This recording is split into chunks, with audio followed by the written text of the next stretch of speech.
Hello there. Brilliant. A council puts a clean air zone in place and bans dirty cars from its city centre, and pollution rises.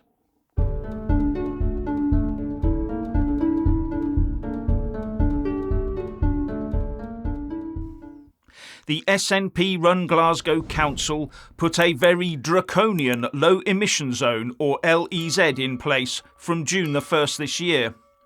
And this LEZ goes further than the London ULEZ by banning older cars from even entering the zone. But then what do they find? Nitrogen dioxide levels are up 9.7% and fine particulate matter increased by 11.5% compared to the same period last year. And according to the SNP-led council, it could simply be down to the weather, with a council spokesman saying, "Air pollution levels are highly variable and dependent on a number of contributing factors, including weather patterns." And he also said that it will take time before the long-term benefits of the low-emission zone can be determined. And if the results are more favourable for even a single month, that will become the oft-repeated figures, of course. Now, interestingly enough, the Scottish Mail quoted one air quality expert who preferred not to be named as saying, "Buses are the main polluters. Hence the reason levels remain more or less the same as before, and therefore you have to question the point of banning cars given all the cost, disruption and inconvenience." Whoa, hang on a minute. Buses are the biggest polluters? And the powers that be want to drastically reduce car use amongst the great unwashed and force them onto buses. And then what? Slap a tax on every ticket because the bus has been found to be a massive polluter? So the guff about imposing a low emission zone is just that, guff. Because how can you clean the air by forcing the poorer people to pay a daily charge to drive in the zone or force them onto polluting buses? But if buses are the real culprit, why would you want more of those? Not only that, Glasgow Council is spending 100 grand on leasing vehicles to replace those within its fleet that were no longer compliant when the new rules came in. And if it's cost all that money and has made the problem worse, then what's the point other than to punish the proles by imposing more control on them and robbing them of their hard-earned? The Scottish Tory Deputy Transport spokesman Graham Simpson said, "Glasgow's LEZ has been ineptly introduced and imposed.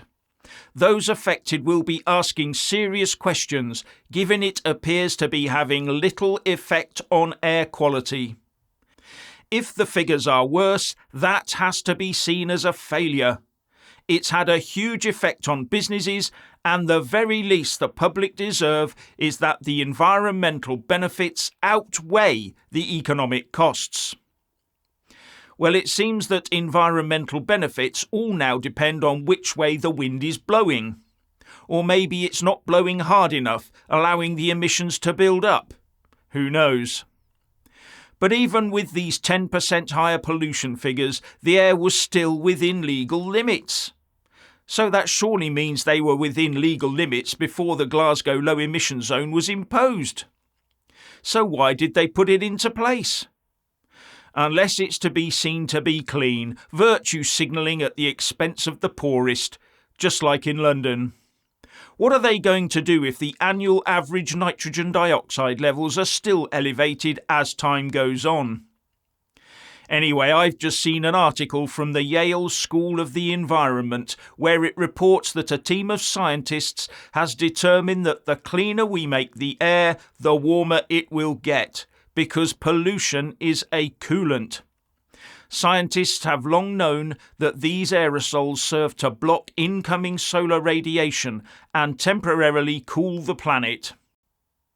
And they've calculated that if pollution was totally eliminated, the Earth would be 0.5 degree to 1.1 degrees Celsius warmer. Hence why the likes of George Soros and Bill Gates wanting to fill the air with particulate matter, dust, to block the sun's rays. And one plan was to use calcium carbonate, something that can cause side effects in humans as I understand it. So we'd be removing pollutants to make the air clean, which would make the world warmer, then be putting pollutants back in to make the world cooler. And if we overdid it, we could go into a dangerous cooling cycle. Go figure.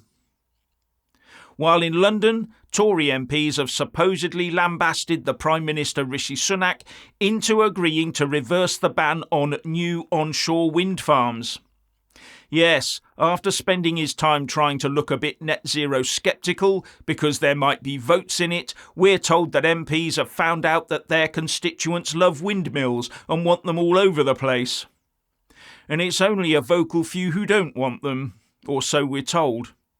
So a group of Tory MPs is set to back an amendment tabled by the former COP26 president, Tory MP Alok Sharma, that would scrap that ban.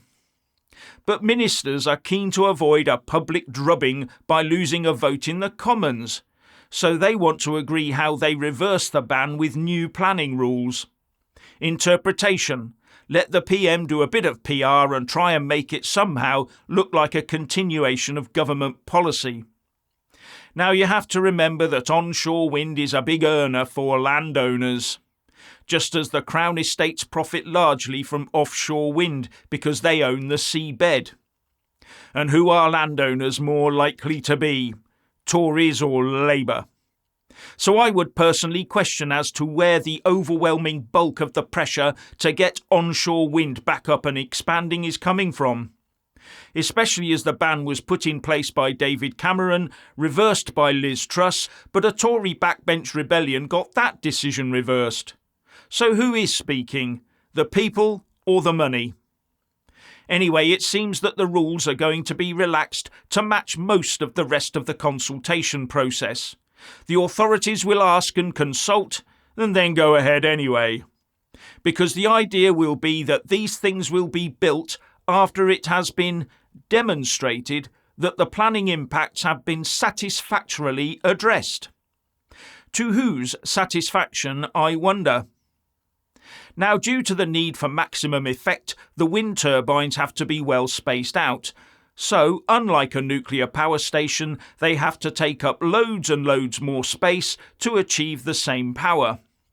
And unlike nuclear power stations, they don't operate at optimum power 24/7. And on a still day, even an infinite amount of turbines will still provide zero energy. So they still have to have a full baseload backup, power duplication. And it's that power duplication that adds to the cost. When people talk about wind power being so cheap, that is the bit they don't mention, that it has to be duplicated at great cost. They don't factor in the cost of the backup infrastructure. And are these wind turbines going to clutter up our green belt land before we're forced to tear it up for new towns to house the extra 500,000 plus people landing here legally as well as irregularly for a new life every year?